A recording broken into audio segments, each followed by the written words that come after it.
जय हिंद साथियों, Goswami learner good news में आपका स्वागत है। साथियों, इस वीडियो में हम लोग SGPGI 1970 प्लस स्टाफ नर्स की चर्चा पर चर्चा करेंगे। यदि इतने नंबर हैं तो आप सेफ हैं, और साथ ही डॉक्यूमेंट वेरिफिकेशन प्रोसेस की चर्चा पर चर्चा करते हैं। जाति प्रमाण पत्र, EWS, दिव्यांग प्रमाण पत्र इत्यादि पे चर्चा पर चर्चा इस वीडियो में SGPGI स्टाफ नर्स से संबंधित DV के संबंध में भी करते हैं।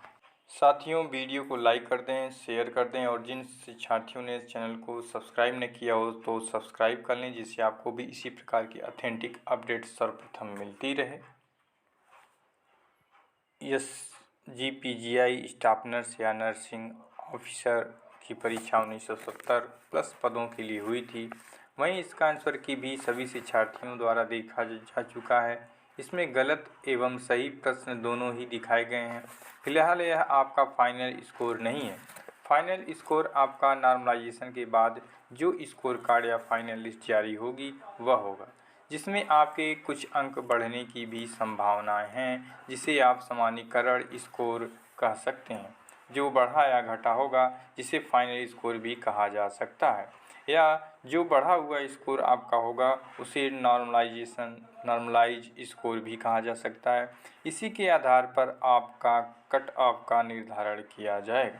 जैसे कि हम सभी को पता है कि नेगेटिव मार्किंग नहीं थी, जिसमें गलत प्रश्न करने पर नंबर नहीं कटे हैं और सही करने के प्रश्नों पर अंक मिले हैं।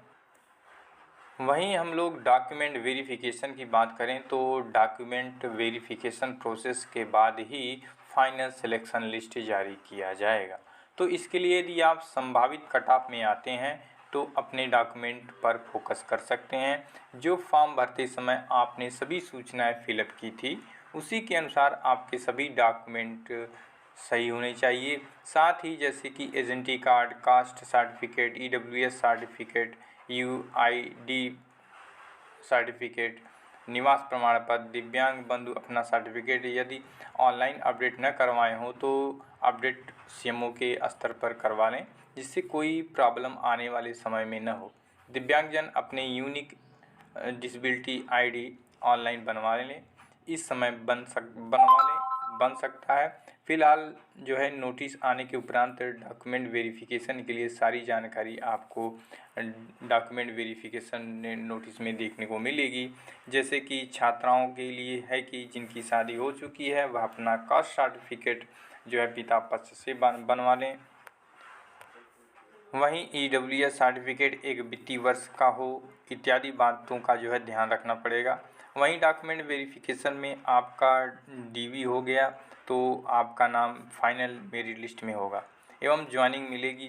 यदि डॉक्यूमेंट वेरिफिकेशन में कोई त्रुटि हो गई, आपके डॉक्यूमेंट में कोई त्रुटि हो गई तो आपको प्रॉब्लम भी हो सकती है।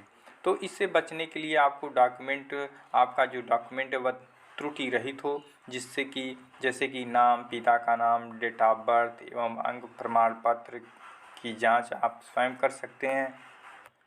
वहीं अंक पत्र, प्रमाण पत्र और कार्डों की मिलान करने पर कि आपकी कि आपको त्रुटि मिल रही है, त्रुटि पाई जाती है तो समय रहते उसे ठीक भी करवा सकते हैं।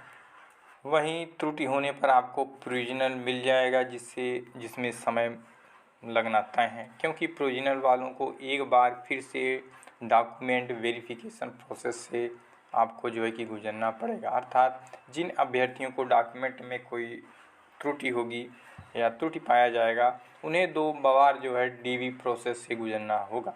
जैसे कि UPNM का आज से डॉक्यूमेंट वेरिफिकेशन हो रहा है, दूसरी बार उन्हें डॉक्यूमेंट वेरिफिकेशन से गुजरना पड़ रहा है। इसे बचने का सिर्फ और सिर्फ एक ही रास्ता है कि आपके डॉक्यूमेंट में कोई भी त्रुटि न हो।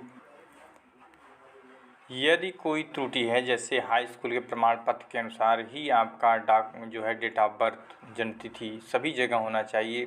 जो आपने अपना फॉर्म फिलअप किया होगा वहाँ पर तो होगा ही, साथ ही साथ आपके आधार कार्ड वगैरह में भी 10th क्लास सर्टिफिकेट के ही आधार पर डेट ऑफ बर्थ होना चाहिए। यदि 10th प्रमाण पत्र के अनुसार आपका आधार कार्ड में डेट ऑफ बर्थ, जन्म तिथि नहीं है तो उसे आप किसी जन सेवा केंद्र पर जाकर संशोधन करा लें। वह आपको 2 से 3 हफ्ते में के अंतर्गत जो है डाक से या ऑनलाइन भी आप प्राप्त कर सकते हैं।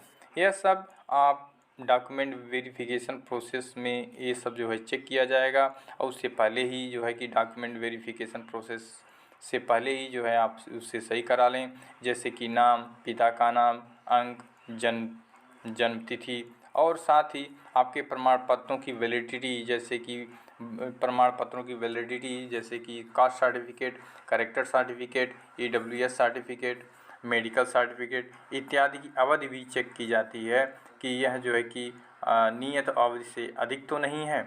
यदि आपके पास नियत अवधि से पुराना हो तो उसे आप नवीनीकरण करा सकते हैं। वहीं हम लोग इस समय जो है कम से कम मिनिमम कट ऑफ की चर्चा करें तो क्या तो जो है क्योंकि विगत दिनों से हमारे साथियों द्वारा जो है बताया गया है कि मार्क्स के अनुसार जो है हम जो है कि उनके मार्क्स के अनुसार बताए गए उनके मार्क्स के अनुसार जो है कि यह कह सकते हैं कि इससे कम कट ऑफ नहीं जा सकता। जो भी कैंडिडेट 65 से 75 तक स्कोर हो रहा है, जिन अभ्यर्थियों का 65 से 75 तक स्कोर हो रहा है, समान वर्ग के हैं, उनका सिलेक्शन होना सुनिश्चित है। क्योंकि बहुत से कैंडिडेट हैं जो समान वर्ग के हैं, इनका स्कोर लगभग इसी के आसपास बन रहा है। 75 प्लस वाले अभ्यर्थियों की संख्या कम दिखाई दे रही है। सामान्य वर्ग जिनका जो है 65 से 75 है वो अपने आप को सेफ समझ सकते हैं। वहीं हम लोग EWS की बात करें, आर्थिक रूप से पिछड़ा वर्ग की बात करें, तो ऐसे कैंडिडेट जिनका 60 से 70 स्कोर बन रहा है जो है इस समय वो EWS कैटेगरी या वर्ग के अंतर्गत आते हैं, वो अपने आप को सेफ मान सकते हैं। वहीं हम लोग OBC अन्य पिछड़ा वर्ग की बात करें की चर्चा करें तो जो है सेफ स्कोर OBC क्या हो सकता है, 60 से 70 आप जो है इस समय मान के चल सकते हैं कि OBC वर्ग अभ्यर्थियों का जिनका 60 से 70 स्कोर बन रहा है वह जो है कि सेफ स्कोर में इस समय सेफ स्कोर उनका हो सकता है। वहीं SC कैटेगरी के अभ्यर्थियों को यदि 50 से 60 का स्कोर में है तो वह जो है सेफ है। ST के अभ्यर्थी 45 से 55 के स्कोर में हैं तो सेफ हैं। वहीं हम लोग दिव्यांगजनों की बात करें, दिव्यांगजन जो है कि 40 से 50 स्कोर जिनका हो रहा है वह सेफ हैं। साथियों, ऐसे ही महत्वपूर्ण अपडेट के लिए चैनल को सब्सक्राइब, शेयर, लाइक कीजिए। Thanks for watching. जय हिंद।